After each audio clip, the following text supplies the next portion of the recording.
अब basically gas tungsten arc welding exam में अधिकतर पूछता है कि भाई MIG और TIG में डिफरेंस क्या है, मेटल इनर्ट गैस वेल्डिंग क्या होता है, टंगस्टन इनर्ट गैस वेल्डिंग क्या होता है। तो इन सब के बारे में एग्जामिनेशन में अक्सर सवाल आते हैं। आज हम लोग जो टॉपिक सेलेक्ट किए हैं वो gas tungsten arc welding process है, या इसी को टंगस्टन इनर्ट गैस वेल्डिंग भी बोलते हैं। ठीक है, क्यों इसको ऐसा क्यों बोलते हैं? क्योंकि इसमें जो इलेक्ट्रोड का आप यूज करते हैं वो टंगस्टन का बना होता है, और बेसिकली जो इलेक्ट्रोड आप इस्तेमाल करते हैं वो नॉन कंज्यूमेबल इलेक्ट्रोड होता है। ठीक है, तो लैंग्वेज फॉर्म में क्या है मेंशन किया गया है, इसमें आते हैं हम लोग। Tungsten inert gas welding process also called as gas tungsten arc welding. TIG को हम लोग गैस टंगस्टन आर्क वेल्डिंग भी बोलते हैं। वैसे इसको शॉर्ट फॉर्म में TIG या GTAW मेंशन किया जाता है। क्यों बोलते हैं ऐसा? इसके पीछे जो रीजन है वो नंबर फर्स्ट है, electrode primarily made of tungsten. जो आप इलेक्ट्रोड इस्तेमाल करते हैं उस इलेक्ट्रोड का मटेरियल जो होता है वो टंगस्टन का मटेरियल का होता है, टंगस्टन मटेरियल का होता है। क्यों टंगस्टन ही हम लोग सेलेक्ट करते हैं? क्योंकि टंगस्टन का मेल्टिंग पॉइंट ज्यादा है।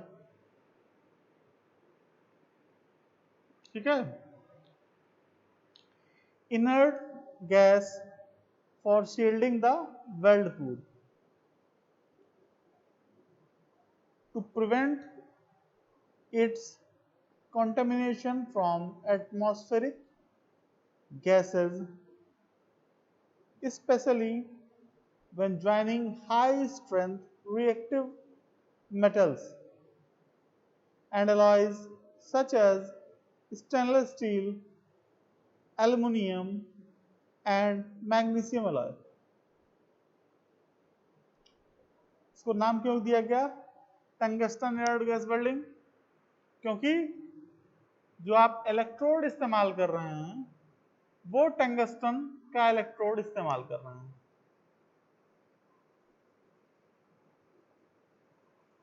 और एक इनर्ट गैस का भी इसमें यूज कर रहे हैं। किस लिए यूज कर रहे हैं? ताकि एक शील्डिंग प्रोवाइड किया जा सके, एक शील्ड आपको प्रोवाइड किया जा सके वेल्डेड जोन को, ताकि एटमॉस्फेरिक गैसेस का रिएक्शन उस वेल्ड जोन, उस वेल्ड सरफेस पर ना पड़े, ताकि रिएक्शन करके कोई वीकर कंपाउंड ना बने।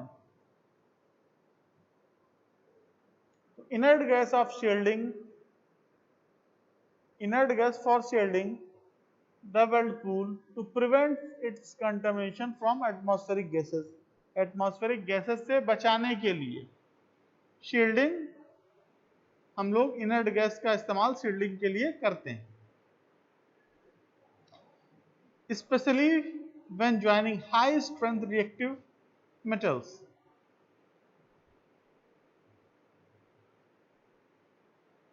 अगर रिएक्शन हो जाता है तो क्या होगा? वेल्ड स्ट्रेंथ आपका वीक पड़ेगा।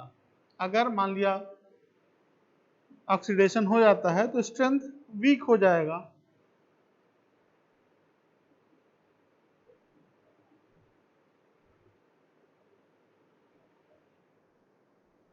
तो जो हम इनर्ट गैस का इस्तेमाल करते हैं वो इसलिए करते हैं ताकि एटमॉस्फेरिक गैसेस का रिएक्शन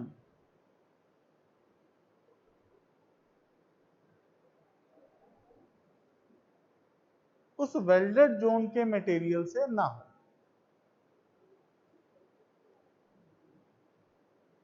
और ये कब प्रेफर बेसिकली किया जाता है? वैसे किया तो हमेशा जाता है, लेकिन ये स्पेशली कब इस्तेमाल किया जाएगा? जब high strength reactive metals and alloys such as stainless steel, aluminum and magnesium alloys. High strength reactive metals मतलब उनका रिएक्शन ज्यादा हो विथ एटमॉस्फेरिक एनवायरमेंट एंड ऐसे materials stainless steel, aluminium and magnesium alloys, तो उस पर्टिकुलर टाइम पे हम लोग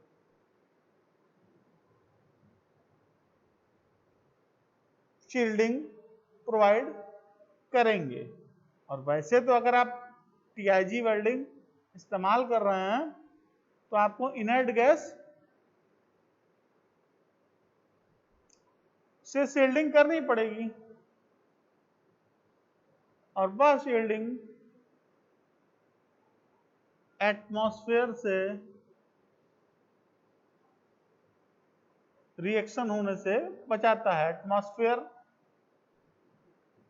जो रिएक्ट करता है वर्कपीस के साथ वेल्डिंग के दौरान, क्योंकि हीट का इन्वॉल्वमेंट वहां होता है, जो सरफेस होगा मटेरियल का वो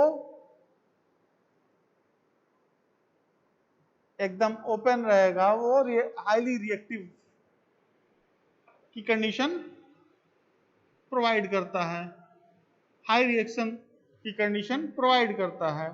और अगर उस पर्टिकुलर टाइम पे एटमॉस्फेरिक गैसेस का कांटेक्ट हो गया तो ऑक्साइड का फॉर्मेशन हो जाता है, फेरस ऑक्साइड, फेरिक ऑक्साइड, इन सब का फॉर्मेशन हो जाता है। इसी को रस्टिंग वगैरह इसी से आगे होता है।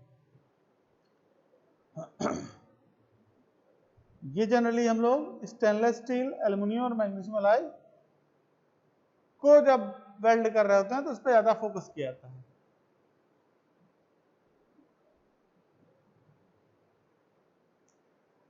TIG process is invariably recommended for joining of thin aluminum sheets of thickness less than 1 mm.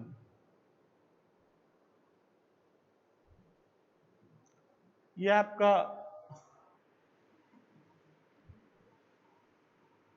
Figure हो गया TIG वेल्डिंग का। इसमें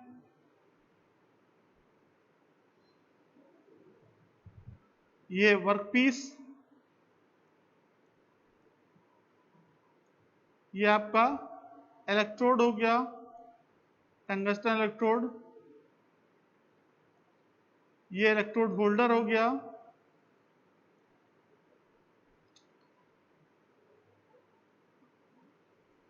ये आर्क इनिशिएट हो रहा है, आर्क जनरेट हो रहा है, ये वेल्डिंग पावर सोर्स है आपका, और ये गैस सप्लाई है। कौन सी गैस? वह गैस जो वेल्डेड जोन को एटमॉस्फेरिक एयर से रिएक्शन होने से बचाए। तो ऑब्वियस सी बात है वो इनर्ट गैस होगी, ठीक है।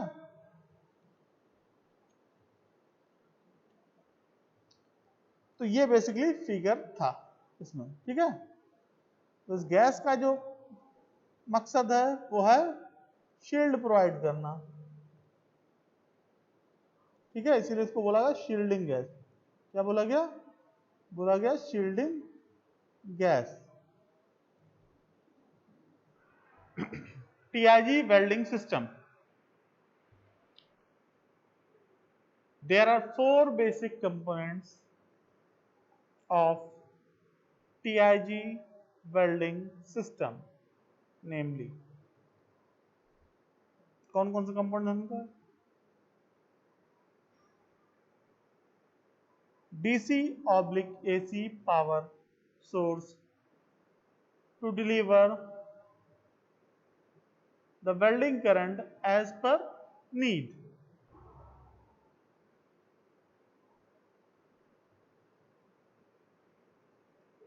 Welding torch air/water cooled with tungsten electrode and gas nozzle.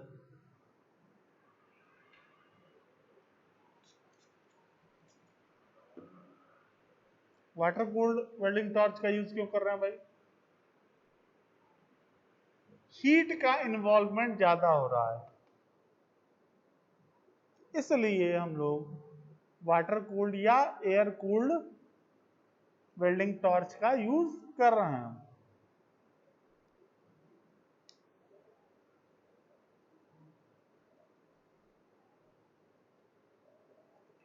Inert shielding gas, जो गैस हम लोग इस्तेमाल कर रहे हैं वो इनर्ट गैस इस्तेमाल करते हैं, हीलियम, आर्गन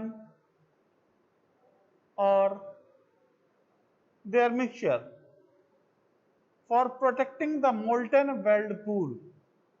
सबसे ज्यादा वीक कौन होगा आपका? मोल्टन वेल्ड पूल, उससे रिएक्शन होने के चांसेस ज्यादा रहेंगे। Protecting the molten weld pool contamination from atmospheric gases and control for moving the welding torch as per mode of operation.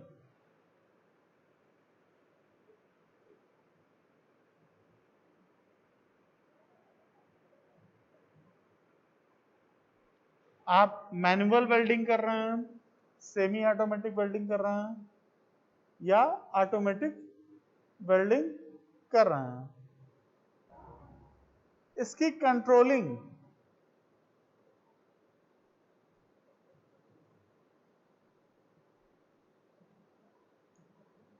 भी होनी चाहिए। तो बेसिकली आपका टीआईजी वेल्डिंग के ये 4 बेसिक कंपोनेंट्स हैं। तो वेल्डिंग टार्च का जो आप यूज कर रहे हैं वो टार्च सेल्फ फीडिंग कर रहा है, ऑटोमेटिक फीडिंग कर रहा है या मैनुअल फीडिंग कर रहा है, इसकी कंट्रोलिंग होनी चाहिए, इसकी कंट्रोलिंग होनी चाहिए। अब basically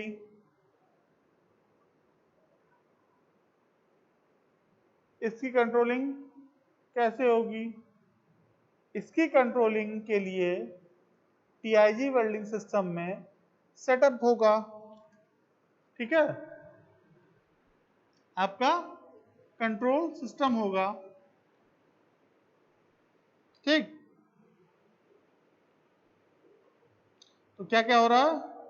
DC to AC, DC/AC power source to deliver the welding current as per need. ये है, वेल्डिंग टॉर्च का यूज कर रहे हैं, ठीक है, वाटर कूल्ड या एयर कूल्ड। शील्डिंग गैस का यूज कर रहे हैं, मिक्सचर या सेपरेट, ठीक है, एटमॉस्फेरिक गैसेस से रिएक्शन से बचाने के लिए। और एक सेकंड, कंट्रोल, हाँ, तो ये बात हो रही थी ना।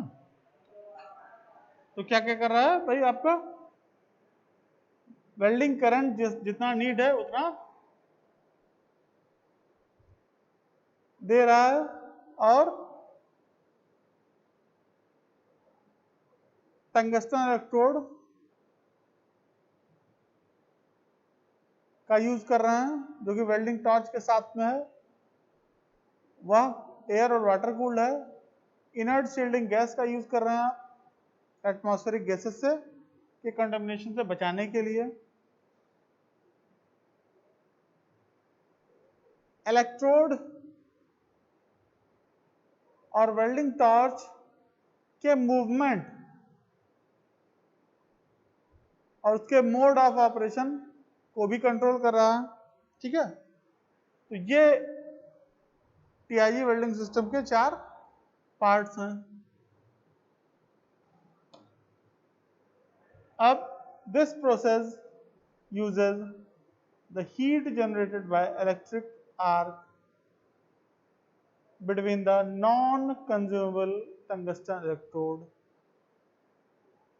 and workpiece, mostly reactive metals like stainless steel, aluminum, magnesium, etc.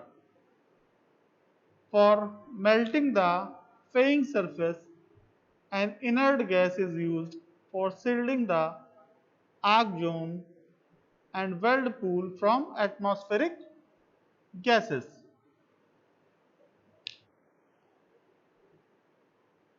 तो ये प्रोसेस वर्क कैसे कर रहा है? ये क्या कर रहा है? Heat generated by electric arc between the non consumable electrode. Electrode जो हम यूज कर रहे हैं वो कौन सा? नॉन कंज्यूमेबल इलेक्ट्रोड का इस्तेमाल कर रहे हैं। वह नॉन कंज्यूमेबल इलेक्ट्रोड जो है उसके हीट का यूटिलाइजेशन कर रहा है। Heat generated by electric arc between the non-consumable electrode, tungsten electrode and workpiece, mostly reactive metals like stainless steel, aluminum, magnesium, etc. For melting of fairing surface, and inert gas is used. Inert gas का भी इस्तेमाल आप कर रहे हैं shielding provide करने के लिए, inert gas का यूज कर रहे हैं। 1 सेकेंड होल्ड कीजिए।